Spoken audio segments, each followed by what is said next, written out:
Serial break করলে ওনারা এখানে মালিক সমিতির আছেন লোকজন, ওনাদের সামনে বলা হয়েছে যে ওই লঞ্চের এগেনস্টে অ্যাকশন নেওয়া হবে, দরকার হলে তার লাইসেন্স সাসপেন্ড করবো। যদি সিরিয়াল ব্রেক, সে যেই হোক, তার যত পাওয়ারই থাকুক না কেন। 0 পয়েন্ট থেকে সদরঘাট এই রাস্তা উন্মুক্ত রাখতে হবে। যত্রতত্র বাস, 3টা বাস একসাথে দাঁড়িয়ে বন্ধ করতে পারবে না। পারলে আমি রিকোয়েস্ট করেছি পুলিশকে যে ওনারা 3 জায়গায় ওনাদের ক্রেন নিয়ে দাঁড়িয়ে থাকবেন, দরকার হলে বাস ক্রেন শুদ্ধ উঠিয়ে নিয়ে যাবে, hacker crane what ever it is.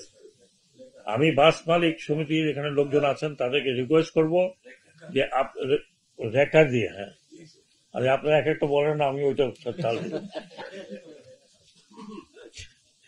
1-2টা বাস নিয়ে গেলে আমার মনে হয় আমাদের দেশের খুব ক্ষতি হবে বলে মনে হয় না। এই রাস্তায় যে গোলাপ শাহ বাজার থেকে শুরু হয় সদরঘাট পর্যন্ত একটা এমন বিশৃঙ্খল অবস্থা হয় যে কেউ 3টার সময় রওনা হলেও লঞ্চ ধরতে পারে না 7টার সময়। এইটা একটা সভ্য দেশ, একটা সভ্য শহরে এটা হয় না। কেউ কিছু করতে যদি না পারে, আমি এই অন্তত এই কটা দিনের জন্য বলছি, বাস মালিক যারা সমিতি আছেন, বাস মালিক, আমি অনুরোধ করব যাতে এটা আপনারা মেনে চলেন, অন্তত এই জায়গাটাকে খালি রাখবেন, যাতে যারা যাত্রী আছেন, লঞ্চে যাত্রী যারা যান, তারা অত্যন্ত সাধারণ পরিবারের মধ্যবিত্ত, নিম্ন মধ্যবিত্ত লোকেরা যান। না হলে যাদের গাড়ি আছে তারা আজকাল পদ্মা সেতুর উপর দিয়ে 700 টাকা করে দিয়ে তো আগেই চলে যাবে, বাসও যাবে। এটা হলো নাম্বার 1। নাম্বার 2 হচ্ছে কোনো সিরিয়াল ব্রেক করা যাবে না। এবং সিরিয়াল ব্রেক করা আমি মুখে মুখে বলছি না, শুধু সিরিয়াল ব্রেক করলে ওনারা এখানে মালিক সমিতির আছেন লোকজন, ওনাদের সামনে বলা হয়েছে যে ওই লঞ্চের এগেনস্টে অ্যাকশন নেওয়া হবে, দরকার হলে তার লাইসেন্স সাসপেন্ড করবো।